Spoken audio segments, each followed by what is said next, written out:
Hey, this is Heidi Dawson. If you love all things health and wellness and style of any kind, hang out here with me each week. I'm obsessed with never-ending improvement, and it's all in an effort to help each one of us live a wildly successful lifestyle.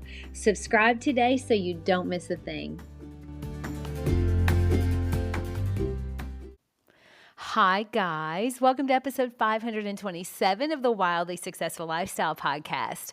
I hope you're doing amazing. I feel like I am doing amazing. I'm just coming off a beautiful 2-week vacation sailing in the Caribbean. It was so spectacular. The weather was beautiful. I feel refreshed. We spent 2 weeks with 6 of our very best friends. They're like family to us. We've been doing this for about 10 years. We're very fortunate to have a group of friends like that. So I'm coming back feeling very refreshed and ready to hit the ground running for whatever's next. We're ready, actually. We were ready to come back to our routine because I was like, I got to get back to my exercise and my yoga and my eating clean. We did eat pretty clean, but we definitely had more alcohol and sugar than we would have if we were here at home. So 2 weeks is a long time, but as we are always sad to see the trip end, we're also happy to get home to our normal life and our boys, our fur babies. So I'm sure you can understand that. All right. So if you've been listening to the podcast for a while, you've heard me talk about Brooke Castillo. And she's the CEO, or actually she's the founder of the Life Coach School, where I got my life coach certification. I'm not actually practicing life coaching. I went through it really as a way to be more effective in my podcast, but also in my daily life. I mean, it's so valuable, everything that Brooke teaches. So Brooke has played a big role in my journey to being aware of my thoughts and not letting my circumstances control me and all the things that I talk about in this podcast. So it had been a minute since I listened to her podcast because the last year or so she kind of stepped away and was letting someone else do the podcast, and it didn't speak to me the same way it did when she was doing it. So I thought, I wonder what Brooke's up to. So I went back to the podcast, and just so happened the episode that I listened to, which was her most recent, was the very last one she's going to do. She is no longer going to do her podcast. She said she's going to keep the podcast open, so she might come on sporadically and talk randomly, but it'll no longer be published regularly. So my gut sort of knew that was coming. I could tell over the last year that was heading that direction. But even so, there was this feeling of intense sadness for me. Like it was kind of a gut punch. And I thought, man, that's interesting, like how hard I took that. I mean, I'm happy for her because I know this is just another stage in her life that she's excited about and she totally deserves it. But I really enjoy listening to her as a human being, and her advice was always on point and so good. But if Brooke taught me anything, it's that I don't need her in my life to be okay. I'm okay with myself regardless of what's going around me, regardless of what happens to be ending, regardless of her ending the podcast. She even talked about it in that episode that people were like, oh no, what am I going to do? You know, I rely so heavily upon your podcast. But she has taught us to be self-reliant and that we do have everything we need inside of us. We don't need her to be okay. So I'm going to be just fine, right? You are too.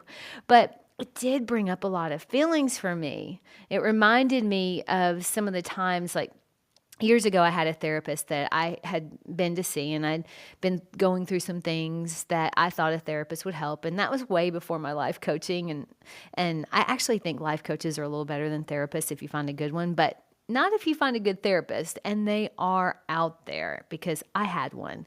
And the reason why this brought that up for me is because at some point in the last few years, someone asked for a referral of a therapist, and I thought about Dr. Kelman, who was my therapist, because she was so good. And I was talking to Eric about it, and I said, I'm going to refer Dr. Kelman. And he said, well, it's been a minute since you've talked to her, so why don't you check and see if she's still practicing?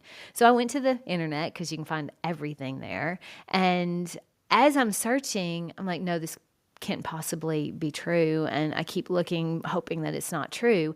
Turns out she died of brain cancer. She got brain cancer and died within months. So it didn't take long for it to take her life. And that also hit me like a gut punch. I'm not a big crier, but I cried probably for a good solid 10 minutes of sobbing after I found that out that she had died.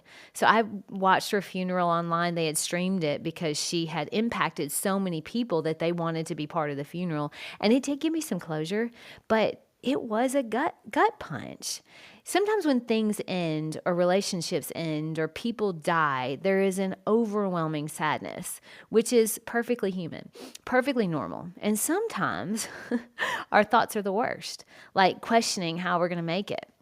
It'll spread gloom and doom in our own mind. Our thoughts can do that. We can act as if and think as if, and our thoughts can make us feel as if we're not going to be able to make it because of this thing ended or this person dying. But if both of these women who were pivotal in my life taught me anything, it's that I'm strong enough to handle anything that comes along and be okay while doing it. So I can be sad and be okay. I can be heartbroken and still be okay. I can be angry and know that I'm still okay at the same time. All these things that we go through in life, they can end. Things can end. People can die. Relationships can end. Jobs can end. It can be awful, and you're going to be just fine too. Strongest thing that they taught me, and anybody that can teach you, and I hope that in some way I'm able to help you do this too, is the strongest thing someone can do for you is to remind you that you aren't broken and there's nothing permanently wrong with you. You may be having a moment. Sure, we all have moments, right? But there's an equal force inside of you that knows you're gonna get through it, and you don't need someone else's permission to do that. We are so resilient, just like trees. They bend and they go through different phases. They survive hard things, and they may come on the other side looking a little different for it, just like we do sometimes. But there they are, still standing, looking beautiful in the spring. See, you were made perfectly just like that, and you're exactly where you're supposed to be right now. Nothing has gone wrong, even though it may seem like it. It's still your journey, and it's still the things that are supposed to be happening in your life. You're gonna be okay as long as you allow yourself to be. We don't control our circumstances. We do control our thoughts about them. And in life, so many things end. Relationships, jobs, the life of someone we love. We have friends who have had lifelong careers and are now retiring. And at first it's really hard. But at the same time, it can be an exciting beginning of a new chapter. It really depends on how you color it in your mind. Is it dark and drab? Or is it vibrant and colorful? It really is about how you see it. Our little sweet niece is graduating high school this year. Super big change for her. She's been a cheerleader since she was a little girl. I remember seeing little pictures of her in her little cheerleading outfits, and we'd go see her cheer, and she's so cute. But she will not be cheering in college. It just wasn't an option for the school that she chose. So she gets to color that however she wants. And fortunately, she's super excited for what's to come, even though she knows it's going to look very different than what has been. And that's what life is all about. New beginnings and endings are going to happen until our life is over. So we may as well intentionally decide what we're going to make them mean. The interesting thing for me is that both of the women I talked about earlier, Brooke Castillo and Dr. Kelman, played a pivotal role in my life in one area, and that is reminding me that I am just fine as a human being. There's nothing wrong with me. I'm not broken, and I don't need their permission or anyone else's permission to make my own decisions. I love them for that. I'll never forget them for that. I decide how I'm going to color the circumstances around me. I'm the creator of my own life, not the victim of it. My challenge to you today is to notice the language you use and the thoughts you have when change happens, when things end. Are you a when one door closes, another opens kind of person, or I don't think I'm ever going to recover from this kind of person? One of those thoughts is going to lead to distraught, and one of those is going to lead to hope.